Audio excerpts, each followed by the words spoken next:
Hi, everybody. My name is Esmeralda. Um, I'm gonna start my blog. I've been thinking about it, but I'm definitely doing it.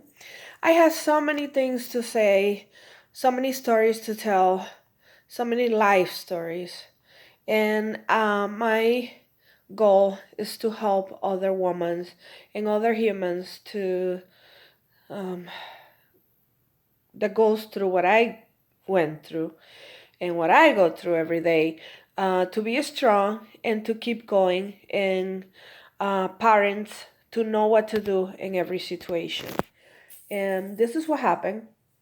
When I was 20 years old, my parents brought me to the United States from Dominican Republic very abruptly. And unfortunately, I was a friend with the wrong person. I used to work in a restaurant. The restaurant was very fun, very nice at Lejeune in Miami. And I became friend with one of the girls. I identified myself with her because she was Dominican. But I never noticed what was behind until it was too late. One day she asked me to go with her boyfriend and her to the movie theater. I asked my father to let me go, and he wasn't happy about it, but he did let me go, unfortunately. um they drove to an apartment complex, and I say, this doesn't look like a movie theater to me. Unfortunately, I have a bad feeling that something wasn't right, but in that time there was no phone, there was no cellular, so I just started praying. I say, so when we went inside of the apartment, there was another guy playing timbales. I don't know how to call it. And they told me to sit. I say, I hope we're not be long. I hope we are leaving soon. She said, yeah, just sit and, relax. Enjoy the music. We know you love music. So the guy started playing with the timbales, and I was starting feeling very uncomfortable. I really need to go to the bathroom at that point, and I asked the guy to tell me what was the bathroom, and he say, "No, I take you." I say, "No, you can just tell me." And he opened the door and escort me to the bathroom. He opened the door and he pushed me inside uh, and raped me. It was very violent, very terrible, very bad. Um, he get up, he let me full blood on the floor. I scrub myself to the bathroom and I keep crying. I At that point I just want my father. But my father cannot hear me. Nobody can. My friend, supposedly my friend, come to the bathroom and say, "Oh my God, I thought you were a virgin, a little Mary, that you just sleep with a guy that you just met," and crying. I lift my head up and I say, "You don't see me crying. You don't see me full of blood. He raped me. He raped me." And she, in that moment, I did not recognize. But after many years that passed, I can go back to that moment to her, and I can tell that she was kind of happy that happened to me. Well, I asked her to take me out and take me home, and she helped me walk. Obviously, I was her.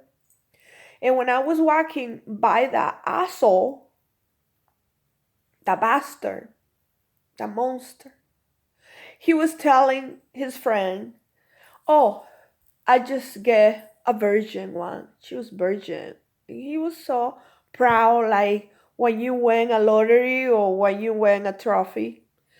Uh, the thing don't stop there. I cry all the way. She say, "No, I'm gonna take you to Virginia. If I take you to your father, I say, yeah, yeah, yeah, you're right. My father's gonna be mad because I did something wrong. I cry and cry. She took me to my friend Virginia, and Virginia gave me a bath and hug me and comfort me. And I fall asleep a few hours. I get up in the morning and she took me to my parents' house, which were what I used to live. And my father was waiting for me and he started cursing me out. He called me names. He told me that I was a whore and that I sleep anywhere. It was terrible. I started crying, started shaking, and I was in a lot of pain still. And I grabbed the phone in the room that was next to my parents' bed and I called my friend Virginia to pick me up because I cannot take it. It was too much to take. My father come, he put me on the bed like this and he started beating me and beating me and beating me so bad. Like it was this was against the bed and this was against his hand.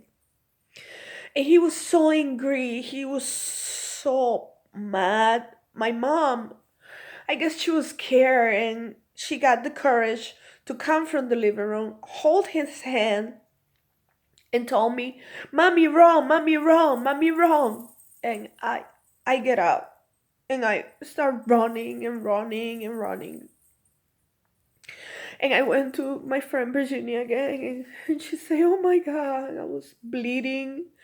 I was bleeding through my eye. My face was unrecognizable. It was bad. It was bad. He broke my lips. My nose was bleeding. My eyes were bleeding. My face was swelling. And everybody told me that press charges, that go to the police. But you know, in that moment, I did not know what it was worse, to be raped or to be beat up. You have to understand, I passed two terrible moments at the same time. The point of me to record my experience, my disgusting and terrible experience, was not for you to feel sorry for me.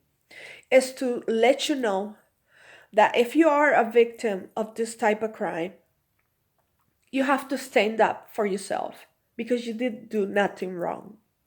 You are an amazing human being and you have to fight every day for your rights as a woman, as a human, and as a Jehovah creation. As a parent, you need to know how to act. You need to give the time for your kids to talk. And if you're wrong, you need to ask for forgiveness because my father wasn't there to protect me.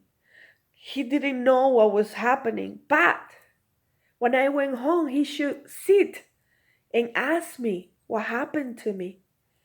But not only that, the years passed and I told him years later and he has never asked for forgiveness.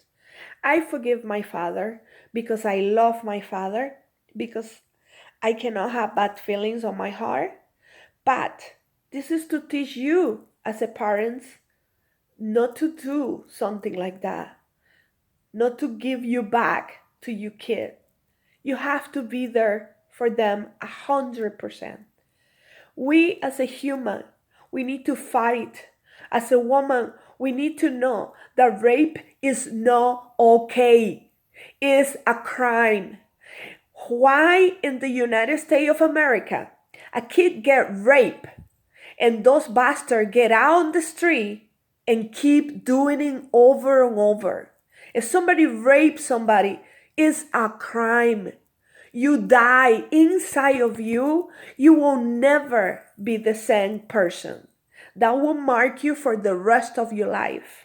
But remember this, no matter what happened to us, the value of a woman doesn't go with the virginity. The value of a woman doesn't go because somebody touched you or because you how many men you sleep. It don't matter. A woman have a value because she have a heart, she have a brain, and because it's a human. So please, everybody up there, take care of your kids. Kids, do not trust no one. That person took me to that apartment because she was jealous of me and she wanted me to be her. Everything was planned. So, again, be respectful to yourself. Love yourself. Be thankful to Jehovah God because thanks to Him, we had the courage to pass those things, to go through those things, and to prevent it from happening. Thank you. And I hope that this will help all of you and it will help me. Until next time, love yourself, love God, and love others.